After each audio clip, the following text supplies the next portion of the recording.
everyone, my name is Jenna, but you guys can call me Jen. Welcome back to my channel, or welcome if you're new. Hi, hello, welcome to a little recommendation video.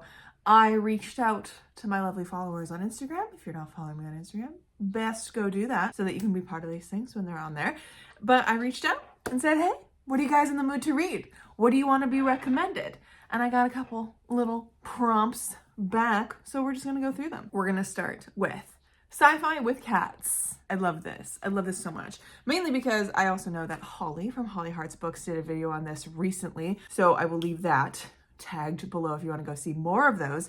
But otherwise, I highly recommend August Riley's Last Gifts of the Universe, which is this very sweet, soft, kind of cozy feeling treasure hunt through the universe in a way. It is two siblings who are on this spaceship and they have a cat named Pumpkin, who is the bravest space cat there ever was to space cat. They are essentially like tracking information around the universe and trying to chase these other people who are also trying to find these little caches of information, because it like they're looking for information that pertains to the end of the universe and like how they could possibly be okay and like free of that. I really enjoyed this book, and I also highly recommend the audiobook because it is a fun, almost like podcast feeling, like the storytelling podcast feeling type of audiobook, because it has sound effects and there's a lot of recordings that our characters listen to, and when they're listening to the recordings, it actually sounds like you're listening to a recording in the audiobook, and it was very, very, very cool.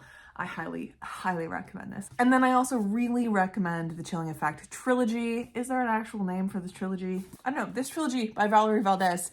This is great. They have there's cats in it. They find space cats, and there's also cats on the cover in their little spacesuits. Look at them. Aren't they cute? And they're a little bit like psychic kind of cats. They're very interesting, and these books are also just a fantastic time if you're looking for a really fun sci-fi trilogy. Highly recommend this. Fantastic found family. It just has like that kind of bombastic, poppy type of sci-fi. Like when you're reading it, you're like, oh, I could see this as a movie. I could see this as a really fun like TV show with like great pop rock music in the background in many moments. And it's very Starstruck from D20 from Dimension 20. Like that's kind of the vibe I get when I was reading this.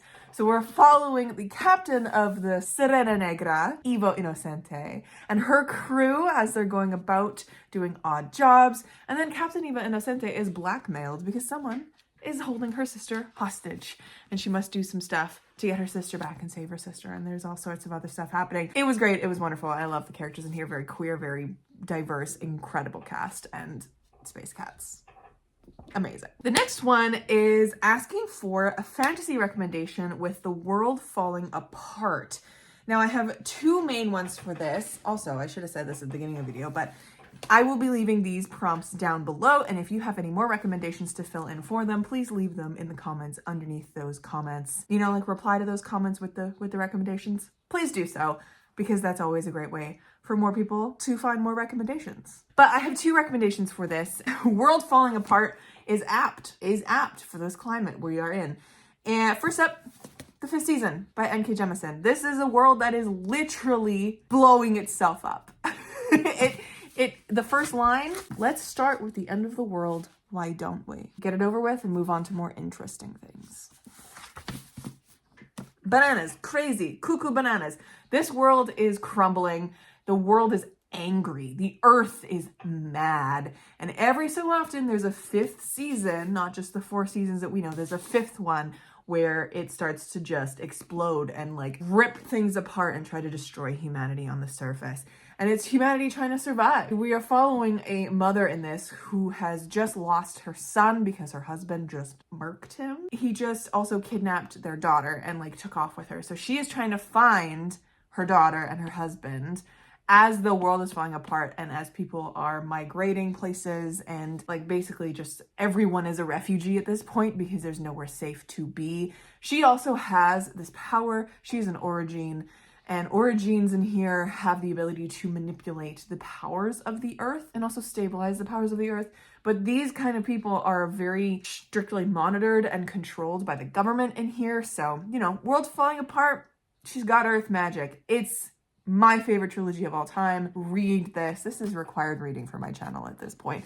So definitely pick this one up. And another one on that same vein is The Surviving Sky by Kritika Rao.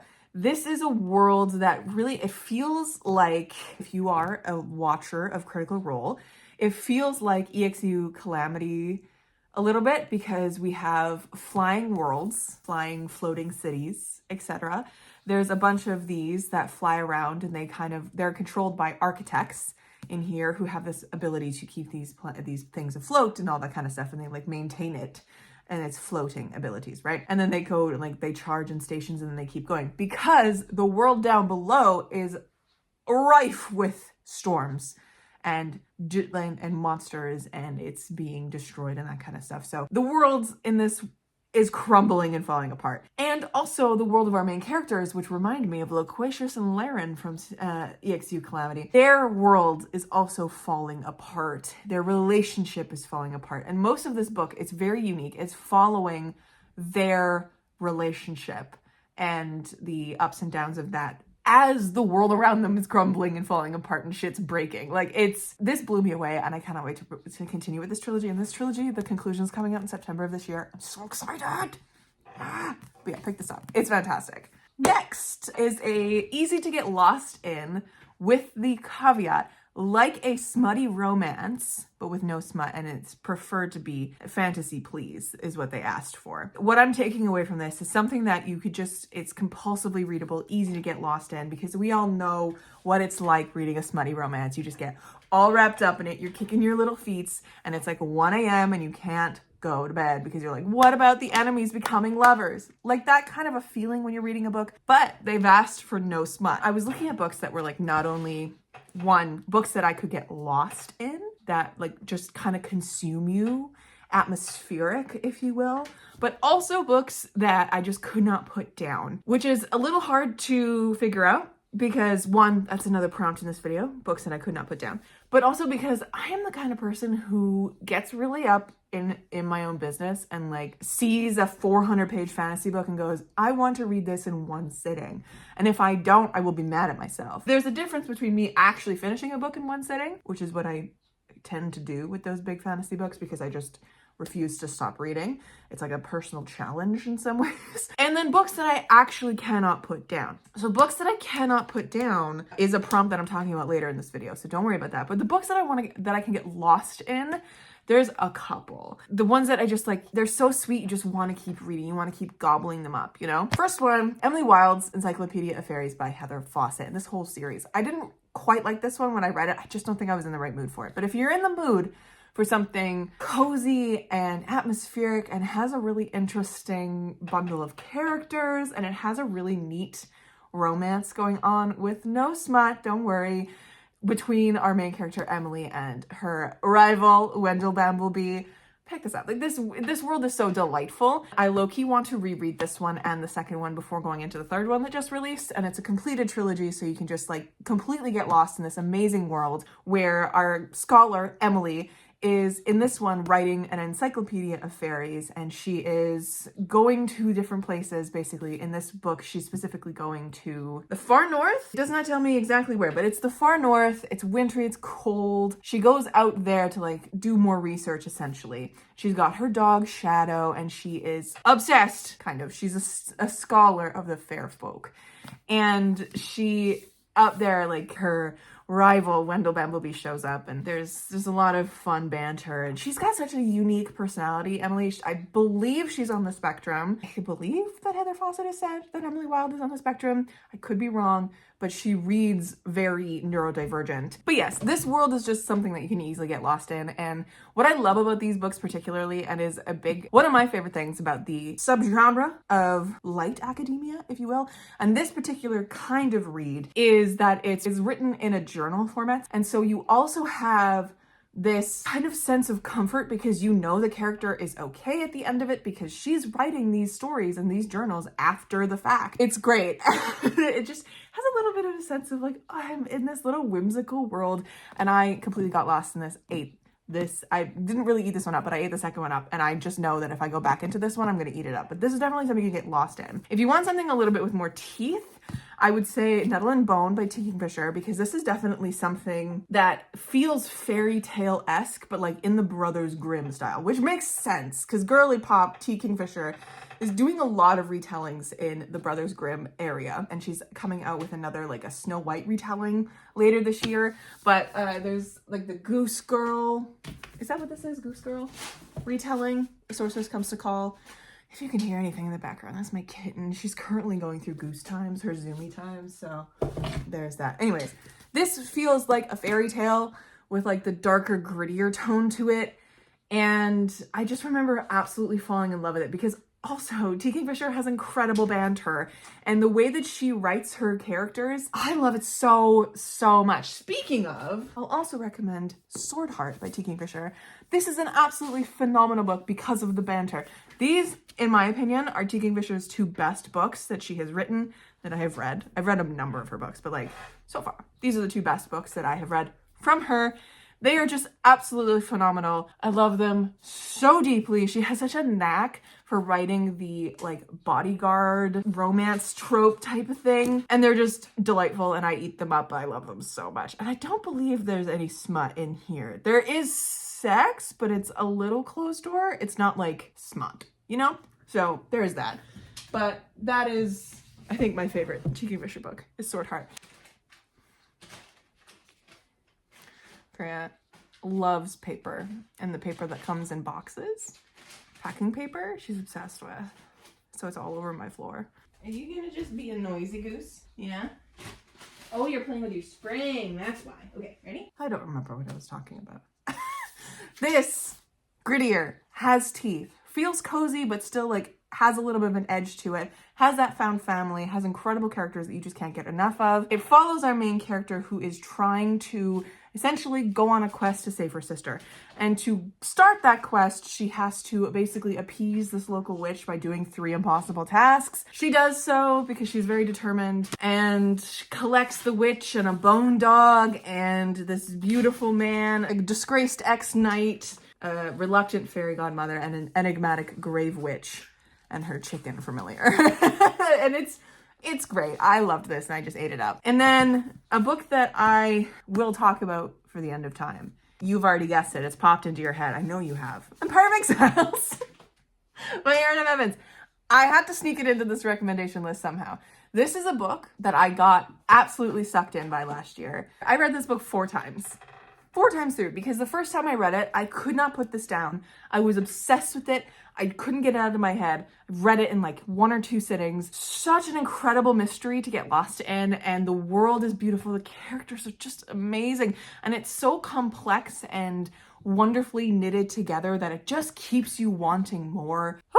It's one of my favorite books of all time. Like, that's not even up for discussion. This is so fantastic.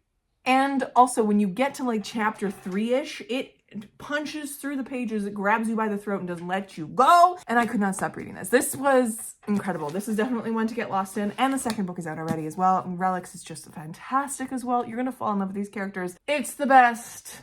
Pick this up. Next up, we have a prompt that asks for a fun sci-fi, something like A Long Way to a Small Angry Planet. And I did mention this one earlier. Chilling Effect. Highly recommend. This cat is going to be the death of me. You're now locked in arm jail. So I did mention this one because, oh my god. Did mention this one because this one is so much fun, has found family, cats, amazing. It's just so much fun. It's such a great space book. But I have others. So, oh, that is very not stable. Okay. If you have not, number 1, if you have not continued on with the Wayfarer series, do that with A Close and Common Orbit. And then the other ones, Record of a Spaceborne Few, and also Galaxy and the Ground Within. Keep going, because they're all delightful in their own special way, trust me. But if you have already done so, and you have not read A Psalm for the Wild-Built, pick this up as well, because it has that kind of introspective, questions about humanity kind of vibe that you kind of get in A Long Way to a Small Angry Planet, and it's one of the best novellas out there. If you like the universe of Becky Chambers, pick up Stardust Grail by Yume Kitase, which has a really unique system of aliens and world building out there. I absolutely loved this. I gave this 4.5 stars when I read it, but it just, as I was reading it, I was like, this reminds me of a Becky Chambers universe. Like, it just has that feeling. And it also has some found family elements to it as well that have that in there, but it is a little bit more action-packed than Becky Chambers' Long Way to a Small Angry Planet, if you will. And then the one that fell on the floor is The Last Watch by J.S. Dews. This is even more action-packed. This is definitely more space operatic, but it does kind of condense down into the humanity of our two main characters, Adequin Rake and Cavalon Mercer. In that, I loved it. This is a group of people that nobody wants in humanity anymore at the edge of the universe become the last people that the universe wants to save the universe, but the only people the universe has to save the universe, you know? It's amazing. This is so good, so cinematic, so fantastic. And the way that you have just this absolutely enormous world and universe out there that then we get to connect to our two main characters through, sorry, sweet one. It's just phenomenal. Like, the human aspect of this reminds me so much of a Becky Chambers in that way. So those would be my recommendations for a fun sci-fi. Now, the next one is a sapphic fantasy in a forest. I would love a book like this.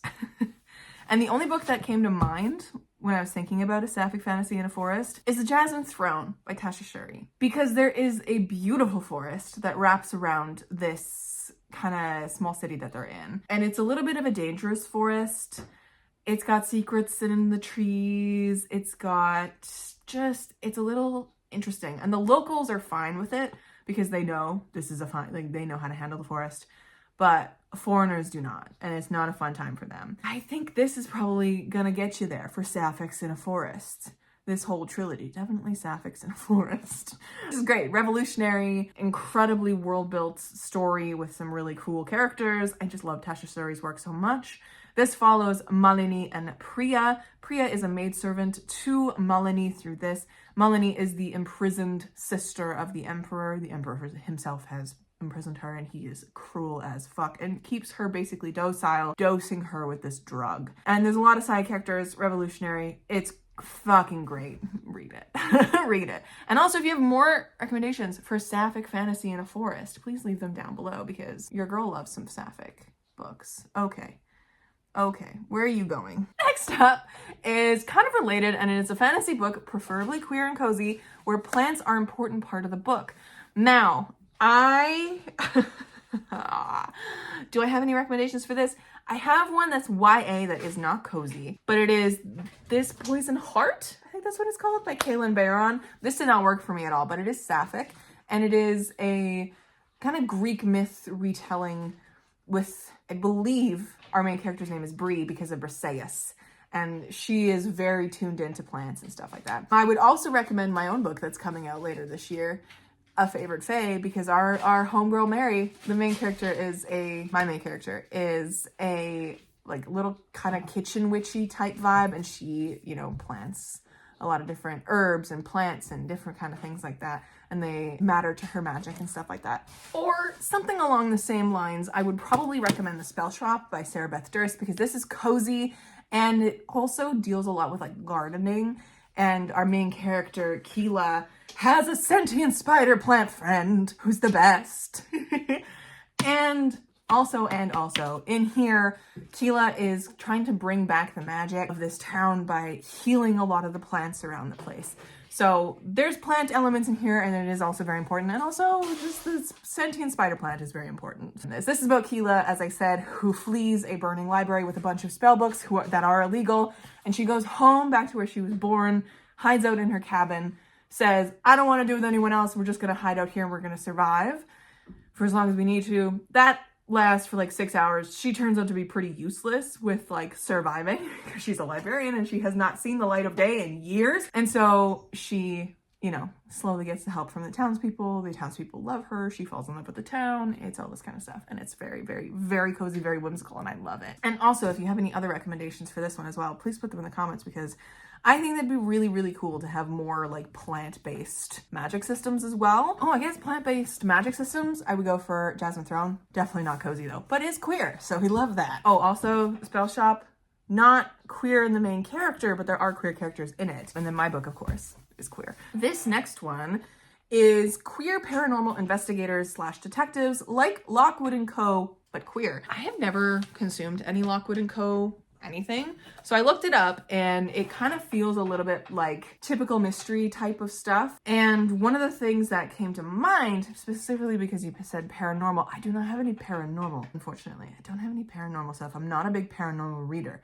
but I do have magical. I also have something that could like kind of work, kind of stretch for paranormal potentially. First one, A Master of Jen by P. Djeli Clark. This is an investigation book. Literally, our main character is the like youngest woman detective in the magical agency of something or other. What is her title? She's the youngest woman working for the Ministry of Alchemy, Enchantments, and Supernatural Entities. This is a magical Cairo. It is so fun. This mystery deals with cults. It's sapphic. And the sapphic romance in here is just fantastic. It's so great. I love this. P. Djeli Clark's work is phenomenal. And then we have his other book, The Dead Cattail Assassins by P. Djeli Clark. Can I remember if this is queer or not? No, but I can remember that these are undead assassins, which is kind of fun and kind of paranormal. And I won't tell you more than that because going in blind is fun with this one, trust me. And then I'll also recommend, which it's over there, I'm not gonna get it, which is The Tainted Cup by Robert Jackson Bennett. This is a Sherlock Holmesian type of really complicated fantasy mystery. It has that level of like investigation, Sherlock and John Watson vibe without the sexual tension because there's a big age gap. And it's a little gender bent because the Sherlock Holmes figure is Anna and she's interesting. She's very kooky and it's a little queer. So we love that. But I don't know. I don't have any like paranormal investigation. Leave more recommendations down below for this one because I'm also very curious. And then I think we have 2 more to get through. Yes. This is the one, the something I won't be able to put down. This one in particular could apply to really any of these books. It could apply to Empire of Exiles, which I talked about very recently. The ones that I could not put down, I guess not very recently, but like some of the books that I could not put down that popped into my head. Number 1, The Sword of Kaigan by Emma Wong. Yeah, no, I could not put this down. I read this entire 600-page fantasy book in one day. It grabbed me and did not put me down. I was at the cabin when I was reading this. I was sobbing halfway through. It was just so readable and so fantastic that I could not stop. I could not stop. And I highly, highly recommend this one. This one follows 2 members of a family. We follow a young son, Mamoru, and we also follow his mother, Mizaki. This is definitely more of a like battle mommy type of book, like Orca is from Shadow of the Gods, if you will. But this is just a stunning look at family, warrior, loyalty, and war coming to this tiny community. It's just phenomenal, and I could not put this down. I really couldn't. This is the original indie copy, by the way. It has since been picked up traditionally and published, which is amazing because it deserves all the love. Another one that I could not put down very recently is The Parable of the Sower by Octavia E. Butler. This one I could not put down because I couldn't look away. I couldn't look away. Another one that would work for that, Yellowface by R.F. Kuang. Another one that I just could not look away from for an entirely different reason. That one's like watching a car crash happen. This one is terrifying to read in this day and age. Oh, let me tell you, terrifying, absolutely fucking terrifying. But it's so well written and so beautifully nuanced that you just don't want to stop. Do I recommend reading this one in one sitting? No, but I highly recommend this book, and it is something that I could not put down. Literally, I read this all in one sitting because I could not physically put this book down. I was just consumed with reading it. Dystopian, if you're wondering, where we follow our main character, Lauren, who's 15 at the beginning of this book. And she has the beginnings of a new belief system brewing in her head, I will say. She also is an empath, where she literally can feel the pleasure and pain of other people, what she perceives in other people, which is a really interesting added effect to that. But she is living in a world that is wrecked by climate change and humanity being stupid. And it's the first few years of this, 2024, 2025, and 2026 are all her in her community with her family and how that falls apart. 2026, 2027 is her trying to find safety, her trying to go somewhere else. And then the beginnings of this Earthseed belief system. She goes with 2 other people from her community and then eventually like accrues more people. This is just great. It's a little scary, but it's great. And then I also have to recommend this sci-fi, which is The Blighted Stars by Megan E. O'Keefe. I highly recommend this sci-fi book. It is absolutely phenomenal. I can't wait to keep going with this trilogy. I've just been busy with my Friends Pick My TBR right now in February. Otherwise, I would be continuing with this trilogy this month because I'm doing a series video for this. So I reread this book because this is one of my almost favorites from last year. Reread this with the point of continuing in this trilogy. But yes, this is a phenomenal start to a sci-fi trilogy. It's so good. It is sci-fi with elements of horror and romance. It is a little fungal horror, a little zombie horror-esque, and it's also survivalistic. So it follows our main character, Tarquin, who is trans, and it is so subtly well done in this book because this world has this technology where people essentially don't die, or they do, but it's called cracked at a certain point where your neural pathways, so they have like created these like neural type situations that is where your mind and your emotions and your memories live, and your neural pathways can be reprinted into different bodies essentially. So your soul can be reprinted into different bodies again and again and again and again.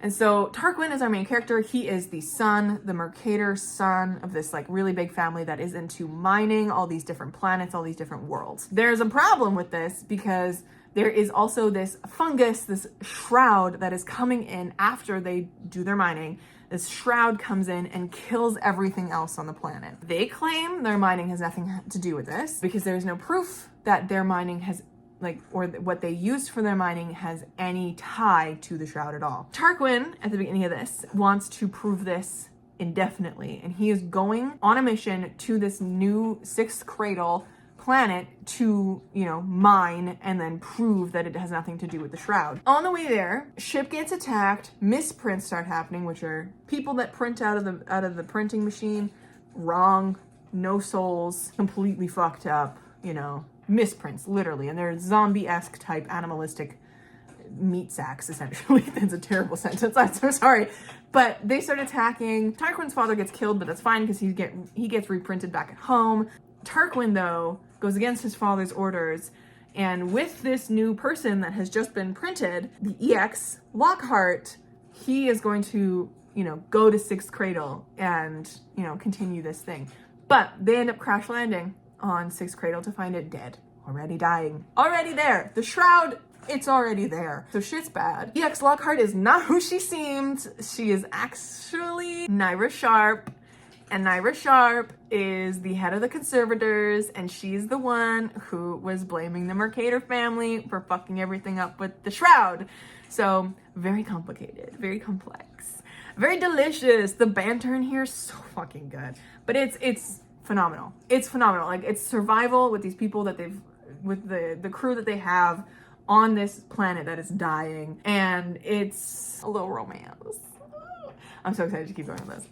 And finally, we have LGBTQIA+ fantasy.